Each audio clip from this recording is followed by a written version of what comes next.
भारतीय अर्थव्यवस्था पर अमेरिका, इजराइल और ईरान के मध्य चल रहे युद्ध का प्रभाव पड़ रहा है। मत्स्य उद्योग संघ के अध्यक्ष मनोज गुप्ता के अनुसार इससे आयात निर्यात करने वाली अलवर, बहरोड, भिवाड़ी और नीमराना की इकाइयां प्रभावित हो रही हैं। उनका यूरोप और अमेरिका सहित खाड़ी देशों से भी एक्सपोर्ट इंपोर्ट का व्यापार है, लेकिन युद्ध के कारण आयात निर्यात प्रभावित हुआ है। साथ ही किराया और इंश्योरेंस महंगा हो चुका है। इसके अलावा शेयर मार्केट भी नीचे गिर रहा है। अध्यक्ष गुप्ता के अनुसार युद्ध लंबा चला तो डीजल, पेट्रोल के भाव बढ़ने से अन्य प्रकार की महंगाइयां भी बढ़ सकती हैं। एलपीजी गैस की कीमत पहले ही बढ़ाई जा चुकी है। जिस तरह का युद्ध का पूरे वर्ल्ड में माहौल है, इजराइल और ईरान, अमेरिका के बीच में युद्ध चल रहा है, व्यापार पर, उद्योग पर, कारोबार पर इसका कितना प्रभाव पड़ रहा है? विशेषकर अलवर जिले के अगर इंडस्ट्रियों की बात करें, उसका भी क्या प्रभाव पड़ रहा है? अब देखा जाए तो जो यूरोप एक्सपोर्ट कर रहे हैं उसके लिए सबसे ज़्यादा फ्रेट जो है उस पे इफेक्ट आया है। पहले जाता था पारसी खाड़ी होके जो यूरोप जाया करता था शिपमेंट, वो अब जा रहा है वाया रेड सी होके, जो काफ़ी लंबा रूट हो जाता है। उसकी वजह से फ्रेट में करीब 50 to 55% इंक्रीज हो गया है फ्रेट। और प्लस इंश्योरेंस कंपनियों ने भी अपना इंश्योरेंस चार्जेस बढ़ा दिए।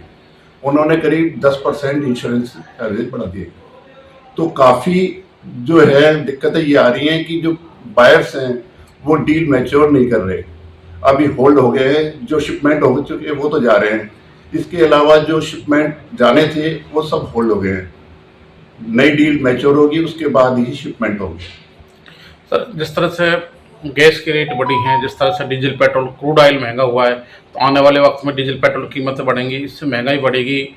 और जब महंगा डीजल, पेट्रोल होगा तो हर चीज़ की कीमत प्रभावित होगी, उत्पादन प्रभावित होगा।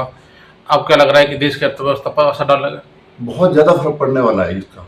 अगर ये युद्ध लंबा चला तो जितनी भी पेट्रोलियम बेस्ड इंडस्ट्रीज हैं या ट्रांसपोर्टेशन सारा डीजल और पेट्रोल पे है, तो जब ये फ्रेट महंगे हो जाएंगे, सब कुछ अपना आप ऑटोमेटिकली महंगा हो जाता है। और कुछ गैस बेस्ड प्लांट हैं, जैसे यहाँ पर अलवर में है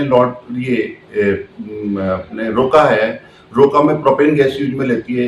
इसमें इंक्रीजमेंट आ गया, करीब 30% का इंक्रीज आ गया प्राइस इंक्रीज, जिससे इनकी कॉस्टिंग अभी बहुत महंगी हो जाएगी। तो नो डाउट आने वाले टाइम में प्रोडक्ट सारे महंगे हो जाएंगे। सर, अलवर में, भिवाड़ी में, नीमराना में, बहरोड में काफ़ी इंडस्ट्रियाँ हैं, कुछ एक्सपोर्ट इम्पोर्ट करती है, तो कितना प्रभावित होंगी यहाँ की इंडस्ट्रियाँ जो यहाँ की अलवर जिले की या बहरोड खैरतल की? नो डाउट आज आने वाले समय में ये समझिए कि एक रेसेशन आ जाएगा, बिजनेस में काफ़ी रेसेशन आएगा।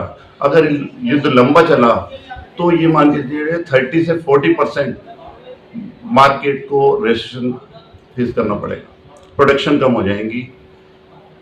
सर, शेयर मार्केट की अगर बात की जाए तो शेयर मार्केट पर भी प्रभाव पड़ेगा? हाँ, आप देख लीजिए शेयर मार्केट डाउन आ रहा है। इसमें डिपेंड करेगा क्या प्रोडक्ट बन रहे हैं, उस कंपनी क्या प्रोडक्ट बना रही है। जो भी कंपनी एक्सपोर्ट कर रही है उस पे सबों पे इम्पैक्ट आ रहा है। तो युद्ध कुल मिला के भारतीय अर्थव्यवस्था, पूरे वर्ल्ड की अर्थव्यवस्था के लिए घातक है। युद्ध तो 100% सभी के लिए घातक होता है। इसका इफेक्ट आम आदमी के ऊपर बहुत ज़्यादा पड़ता है। सब चीज़ महंगी हो जाएगी, जब पेट्रोलियम प्रोडक्ट महंगे हो जाएंगे तो सब चीज़ महंगी होंगी, क्योंकि सारा जो सिस्टम है अपना ट्रांसपोर्टेशन है सारा पेट्रोल बेस्ड है, मतलब डीजल और पेट्रोल बेस्ड है। तो 100% सारा इफेक्टेड हो जाएगा और महंगाई बहुत बढ़ेगी।